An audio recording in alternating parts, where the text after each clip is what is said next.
नमस्ते students, welcome. Waheguru ji का खालसा, वाहिगुरु जी की फतेह। आज हम करने जा रहे हैं +2 का केमिस्ट्री का चैप्टर नंबर 2, जिसका नेम है electrochemistry. Unit number 2, electrochemistry. +1 class, पिछली क्लास में थोड़ा बहुत आपने जरूर उसमें पढ़ा होगा। तो इलेक्ट्रोकेमिस्ट्री के हमारे जो चैनल @फ्यूचर सेवर अकेडमी को जरूर सब्सक्राइब कर लीजिए और लाइक बटन को जरूर ओपन कीजिए, प्रेस कीजिए।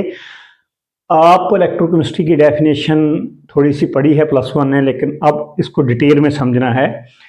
इलेक्ट्रोकेमिस्ट्री ब्रांच है एक साइंस की जिसमें जिसमें क्या होता है, इलेक्ट्रिसिटी प्रोड्यूस्ड होती है एनर्जी से। जो इलेक्ट्रिसिटी एनर्जी से प्रोड्यूस्ड होती है उसको हम स्पॉन्टेनियस केमिकल रिएक्शंस के दौरान, एक स्पॉन्टेनियस केमिकल रिएक्शंस होती है। स्पॉन्टेनियस का मतलब होता है अपने आप। वो रिएक्शन जिसको स्टार्ट करने के लिए किसी कारक की जरूरत ना पड़े, वो बोलते हैं स्पॉन्टेनियस। किसी भी स्पॉन्टेनियस केमिकल रिएक्शंस के दरमियान अगर जो एनर्जी प्रोड्यूस होती है वो एनर्जी हम यूज करते हैं इलेक्ट्रिसिटी के लिए, तो वो एनर्जी बाद में हम इलेक्ट्रिकल एनर्जी जो प्रोड्यूस हुई है ना, वो नॉन स्पॉन्टेनियस केमिकल रिएक्शंस के लिए जो यूज करते हैं उसको बोलते हैं हम इलेक्ट्रोकेमिस्ट्री। फिर समझ लेना इलेक्ट्रोकेमिस्ट्री क्या है। ये वो फिनोमेना है जिसमें एनर्जी प्रोड्यूस्ड होती है। कहां से एनर्जी प्रोड्यूस्ड हुई? स्पॉन्टेनियस केमिकल रिएक्शंस के।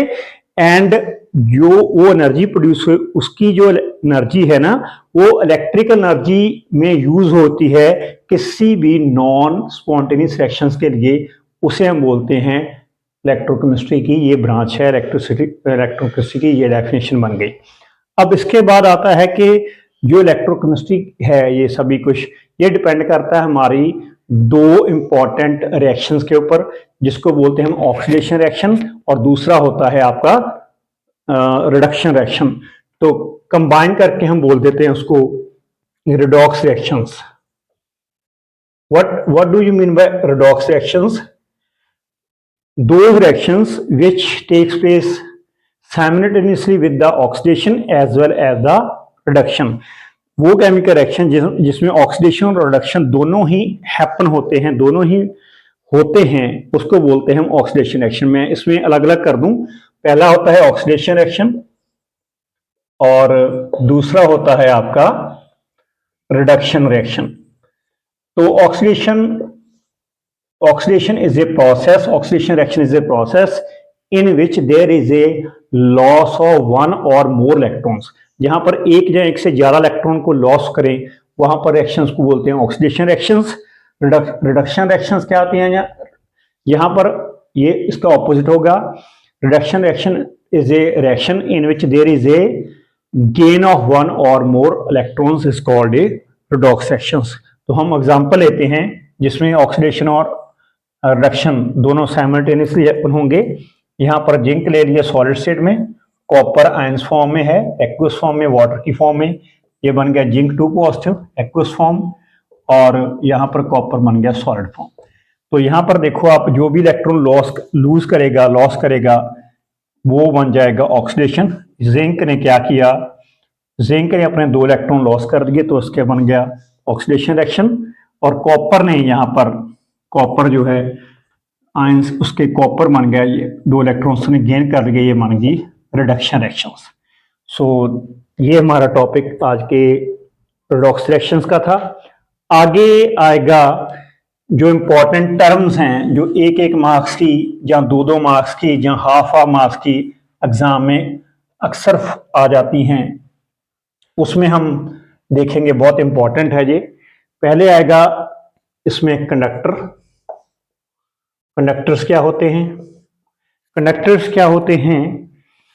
कंडक्टर्स को वो आप कह सकते हो substance, the substance which allow the passage of electric current through them. जहां वो सब्सटेंस जिन्होंने अपने बीच में से इलेक्ट्रिक करंट पास करने की इजाजत दे रखी है, वो उसको बोलते हैं कंडक्टर्स। तो कंडक्टर्स की डेफिनेशन ये है, और एग्जाम्पल ले सकते हो कॉपर एंड सिल्वर। कॉपर और सिल्वर दोनों ही कनेक्टर हैं। जैसे सिल्वर की और कॉपर की तारें बनती है ना, जो बिजली वाली तार होती है वो यहां से बनती है। और दूसरी तरफ है इंसुलेटर्स, ये भी डेफिनेशन इंपॉर्टेंट है। इंसुलेटर्स, इंसुलेटर्स और नॉन कंडक्टर्स भी हम बोलते हैं, वो सब्सटेंस जो अपने बीच में से इलेक्ट्रिक करंट पास नहीं करने देते उसको बोलते हैं नॉन कंडक्टर, जैसे रबड़, सेरामिक, ये इसकी एग्जांपल होगी इंसुलेटर्स की। अब कनेक्टर्स हमारे जो होते हैं ना, वो हमारे दो टाइप्स के होते हैं कनेक्टर्स। जैसे हम बोलते हैं पहली types of connectors. Types of connectors में पहली है आपकी मेटेलिक कनेक्टर, और इलेक्ट्रॉनिक कनेक्टर भी बोल देते हैं तो उसको, मेटेलिक और इलेक्ट्रॉनिक कनेक्टर। मेटेलिक और इलेक्ट्रॉनिक कनेक्टर क्या होते हैं? दो substances which allow the electricity to pass through them without undergoing any chemical change। बिना कोई केमिकल चेंज हुए अपने में से जो इलेक्ट्रिक करंट पास करने दें उसको बोलते हैं हम मेटेलिक और इलेक्ट्रॉनिक कनेक्टर। ठीक है ना, फिर सुन लीजिए आप प्लीज। जो सब्सटेंस अपने में से बिना केमिकल चेंज हुए इलेक्ट्रिक करंट पास करने की आज्ञा देते हैं, इलेक्ट्रिक करंट पास करने के लिए अलाउ करते हैं, उसको बोलते हैं मेटेलिक और इलेक्ट्रॉनिक कनेक्टर्स। ये इसमें फ्लो ऑफ इलेक्ट्रॉन्स बनता है और मेटेलिक कंडक्टेंस बन जाती है। तो वो उसके जो कंडक्टर की पास करने की क्षमता होती है उसको हम बोलते हैं, उसकी जो कैपेसिटी होती है उसको बोलते हैं मेटेलिक कंडक्टेंस। और मेटेलिक कंडक्टेंस कहाँ पर डिपेंड करती है? वो डिपेंड करती है nature of the metal, metal की नेचर क्या है उसकी। दूसरा डिपेंड करता है वो नंबर ऑफ वैलेंस इलेक्ट्रॉन्स पर एटम, उसके बाहरले शेल में कितने इलेक्ट्रॉन्स हैं उसके ऊपर डिपेंड करता है। तीसरा डिपेंड करता है उसकी मेटल की डेंसिटी के ऊपर, और टेम्परेचर के ऊपर डिपेंड करता है। टेम्परेचर के डिपेंड करना कैसे होता है? ये टेम्परेचर अगर इंक्रीज कर जाए तो मेटेलिक कनेक्टर डिक्रीज कर जाएगी। इसका कारण क्या है वो हम डिस्कस करेंगे आगे, जरूर करेंगे हम। @फ्यूचर सेवर एकेडमी चैनल को आप सब्सक्राइब कर लीजिए। और दूसरा हमारा जो है मेटेलिक और इलेक्ट्रॉनिक कनेक्टर की दूसरी टाइप कनेक्टर की है इलेक्ट्रोलाइट्स। इलेक्ट्रोलाइट्स बोलते हैं, जहां इसको इलेक्ट्रोलाइटिक कनेक्शन बोलते हैं। इलेक्ट्रोलाइटिक आप बोलते हो कनेक्टर्स। हाँ जी, तो ये भी इलेक्ट्रोलाइट्स जो होता है ये वो सब्सटेंस है जहां से इलेक्ट्रिसिटी इनमें पास होती है, या तो पास होती है इनके मोल्टन स्टेट में, और या पास होती है इसकी एक्व सॉल्यूशन में। और यहां पर ये केमिकल इनकी डिकम्पोजिशन होती है। फिर सुन लीजिए यहाँ पर इलेक्ट्रोलाइट्स के ऊपर, यहाँ पर इनकी जो इलेक्ट्रिसिटी है, जो करंट है, या मोल्टन स्टेट में पास होता है और जहां पास होता है एक्वस फॉर्म में, और यहाँ पर इसकी केमिकल डिकम्पोजिशन भी साथ साथ होती है। इसको बोलते हैं हम इलेक्ट्रोलाइट्स और इलेक्ट्रोलाइटिक कंडक्टर्स। यहाँ पर इसकी जो कंडक्टेंस होगी, बिकॉज पास करती है ना बिजली, इलेक्ट्रिसिटी पास करती है या करंट पास, या इसकी जो कंडक्टेंस होगी उसको बोलेंगे हम आयनिक कंडक्टेंस। और यहाँ ऊपर इसकी कंडक्टर के कारण उसकी क्षमता होती है, कैपेसिटी होती है, उसकी टेंडेंसी होती है, वहां ऊपर बोलते हैं हम उसको मेटेलिक कंडक्टेंस और इलेक्ट्रॉनिक कंडक्टेंस। सीधा सीधा ये डिफरेंस हो गया। ऊपर वाला जो है जो मेटेलिक, इसकी आयनिक, इसकी होगी इलेक्ट्रॉन कंडक्टेंस, क्योंकि इलेक्ट्रॉन्स के फ्लो होते हैं यहाँ पर, और यहाँ पर इलेक्ट्रोलाइट्स में होते हैं ionic conductance, because there is a flow of ions. अब इसके बाद हम डिस्कस करेंगे मेटेलिक कंडक्शन और इलेक्ट्रिक कंडक्शन में मेन डिफरेंस क्या है। वेरी इंपॉर्टेंट टॉपिक है ये हमारा, देखते हैं इसको। मेटेलिक कंडक्टेंस और आयनिक कंडक्टेंस। इलेक्ट्रोकेमिस्ट्री आपका यूनिट ये चल रहा है +2 का, अच्छी तरह से आपने जरूर फॉलो करना। ये इंपॉर्टेंट टॉपिक है, ये इंपॉर्टेंट टॉपिक है मेटेलिक कंडक्टेंस, और दूसरी साइड है आपकी इलेक्ट्रोलाइटिक कंडक्टेंस। ये डिफरेंस है इसका।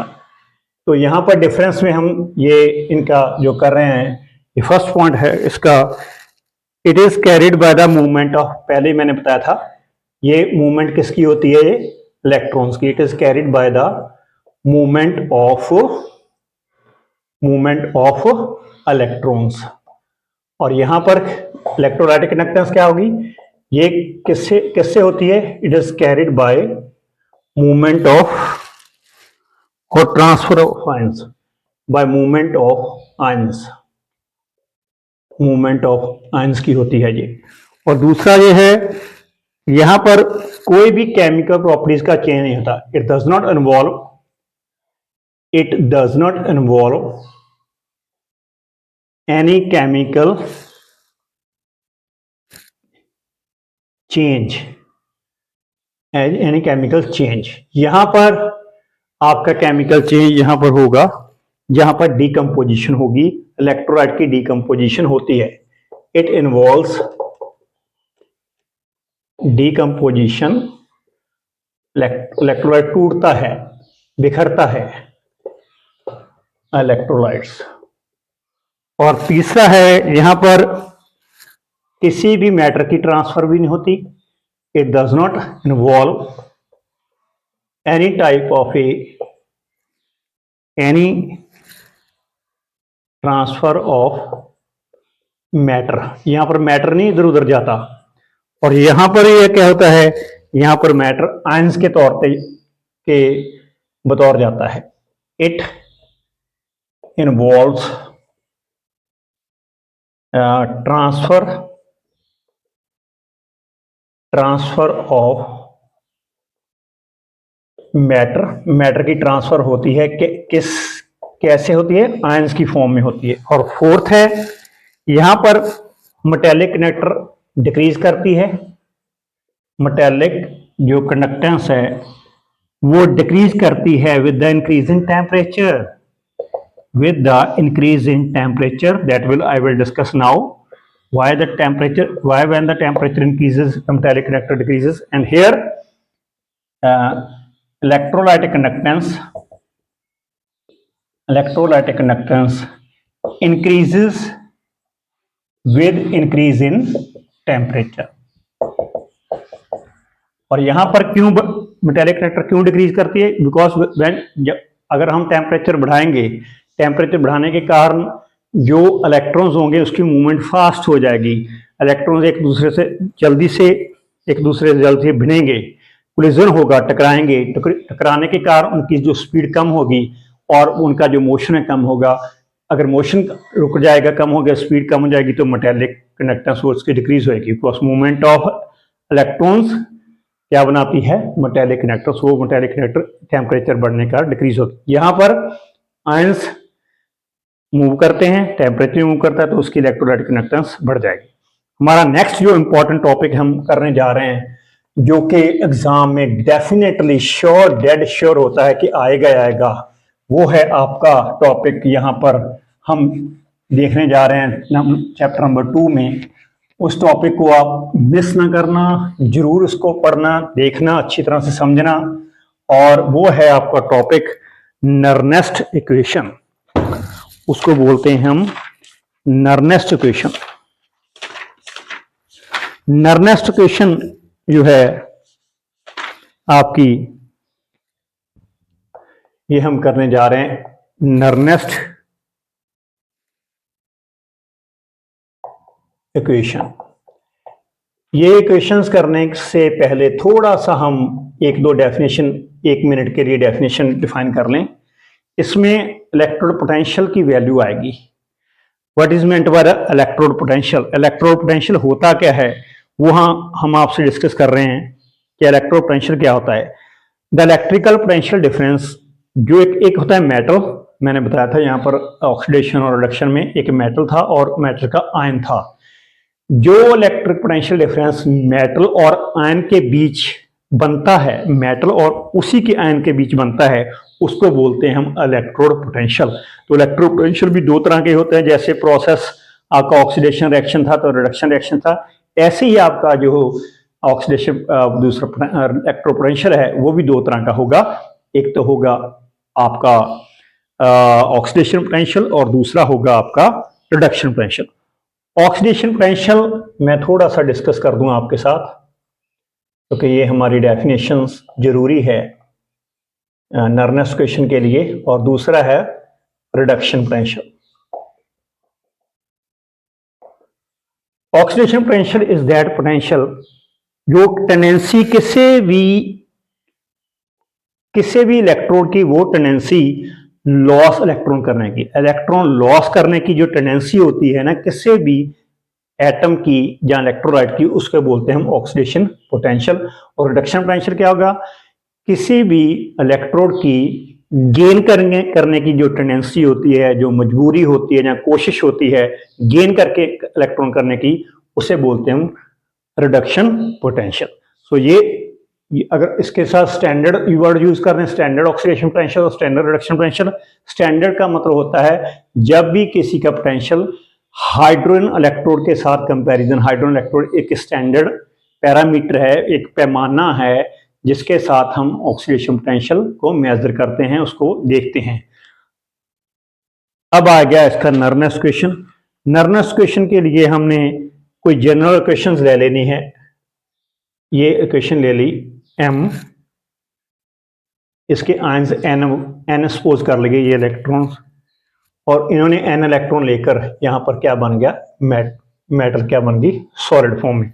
m कोई भी मेटल हो सकती है, मे बी m मेटल में भी copper, may be silver, may be zinc, कोई भी हो सकती है। यहाँ पर हम m लेकर चलेंगे। तो नरनेस क्वेश्चन क्या होगी, जो इसका इलेक्ट्रोपोटेंशियल E के साथ डिनोट करते हैं, तो होता क्या है, आयंस पहले लिखते हैं और उसका मेटल बाद में लिखते हैं। ये होता क्या है, इसकी वैल्यू होती है स्टैंडर्ड इलेक्ट्रॉन पोटेंशियल, किसकी, आयंस मेटल, और उसके ये मेटल अकेले की, माइनस होता है RT over NF, ln of natural log होता है, ये ln मतलब होता है नेचुरल लॉग, और यहां पर लग जाता है यहाँ पर concentration of A product term, product है आपकी टर्म यहाँ पर सॉलिड फॉर्म के लिए। तो ये बन गया हमारा E0 m n positive m minus RT over NF। इसको 2.303 से आप मल्टीप्लाई कर दो, क्योंकि जो लॉग टेबल में अवेलेबल होता है, जो कि केमिस्ट्री की बुक में या फिजिक्स की बुक में या कभी लॉग टेबल्स अवेलेबल होते हैं, वहां पर लॉग LOG होता है, तो वहां उसको नेचुरल लॉग को लॉग में बदलने के लिए 2.303 फैक्टर है, उसको मल्टीप्लाई करके ये लिख देते हैं। अब R होता है आपका रियल गैस कांस्टेंट, जो आपको पता होना चाहिए। R होता है गैस कांस्टेंट, इसकी वैल्यू होती है गैस कांस्टेंट की, इसके लिए 8.314 जूल पर केल्विन पर मोल, ये R है। T होता है हमारा टेम्परेचर, जो स्टैंडर्ड टेम्परेचर है वो होता है 298 केल्विन। N होते हैं नंबर ऑफ इलेक्ट्रॉन्स, वो किसी भी एटम, किसी भी मेटल के लिए अलग अलग होंगे, जैसे जिंक के लिए 2 होते हैं, किसी और के लिए अलग होते हैं। और F आपका होता है जो, उसको बोलते हैं फैराडे कांस्टेंट, जिसकी वैल्यू होती है 96,500 कूलम। तो यहां पर आपकी वैल्यू आप पुट करके ये बन जाएगा आपका E m n positive m, ये बन गया आपका स्टैंडर्ड इलेक्ट्रॉन पोटेंशियल इसका मेटल का, और यहां पर हम लिख देंगे माइनस R की वैल्यू है 8.314, T 298 हो गया, N एज इट इज रह गया, F हो गया आपका 96,500, 2.303 as it is converting factor है, और लॉग के साथ लग गया वो मेटल का सॉलिड फॉर्म। अब इसको अगर सॉल्व कर लें हम, थोड़ा सा देखिए नरनेस क्वेश्चन अब लास्ट स्टेप पे जा रही है, तो इसको हम सॉल्व कर लेंगे। यहां पर लिख देंगे E इलेक्ट्रोपोटेंशियल, इसको बोलते हैं E को, ये बन गया स्टैंडर्ड इलेक्ट्रॉन पोटेंशियल। अब स्टैंडर्ड इलेक्ट्रॉन पोटेंशियल ये बन गया, और जब इसको हम सॉल्व करेंगे ना, सभी को इसको मल्टीप्लाई करोगे, और मल्टीप्लाई करके यहाँ पर सॉल्व होके ये वैल्यू आ गई 0.059 डिवाइडेड बाय n, ये सेम रह जाएगा, और लॉग हम यूज कर देंगे। अगर ओवर कंसंट्रेशन, एक स्टेप में स्किप कर गया, ln ऑफ प्रोडक्ट भी होती है डिवाइडेड बाय कंसंट्रेशन होती है हमारी रिएक्टेंट्स की, रिएक्टेंट्स में सॉलिड आयंस है वो Mn पॉजिटिव आयन, तो यहाँ पर Mn पॉजिटिव आयन कंसंट्रेशन ये भी लगेगी, यहाँ पर भी लगेगी, सॉरी प्लीज, तो आप जरूर यहाँ पर मेंशन कर लीजिए। लॉग आपका बन गया M ऑफ सॉलिड स्टेट में है और M है आपका N पॉजिटिव जो एक्व स्टेट में कंसंट्रेशन ये बन गई। तो इसके बेस के ऊपर न्यूमेरिकल हम जरूर करेंगे अगले सेक्शन में, नर्वस क्वेश्चन बहुत इंपॉर्टेंट है। अगर हम इसको थोड़ा सा शॉर्ट नोटेशन में यूज कर दें, जैसे ई, ये मेटल आयंस रिमूव कर दो तो ई बन गया E0 minus 0.059 over N log M of, आगे जो ये होता है ना, ये कंसंट्रेशन जो सॉलिड की रहती है वो टेकन एज ए 1, उसको अजम्पशन के ऊपर 1 लेते हैं, बाकी बन गया log 1 ओवर Mn पॉजिटिव। तो ये बन गया आपका Mn पॉजिटिव एक्वस फॉर्म का होता है, एट इसकी वैल्यू होती है 225 डिग्री सेल्सियस। तो ये टोटल जो एक्सप्रेशन बन के आया यहाँ से, इसको बोलते हैं हम नर्नेस्ट क्वेश्चन। आज के लिए स्टूडेंट्स इतना ही था। हमारा चैनल जो @फ्यूचर सेवर अकेडमी है उसमें जरूर आप जुड़ते रहना, रेगुलर रहना, मिस ना करना। आने वाले दिनों में बहुत important topics very easy way में, वेरी इजी लैंग्वेज में एलेबोरेशन करके बताए जाएंगे। बाय स्टूडेंट्स, नमस्ते।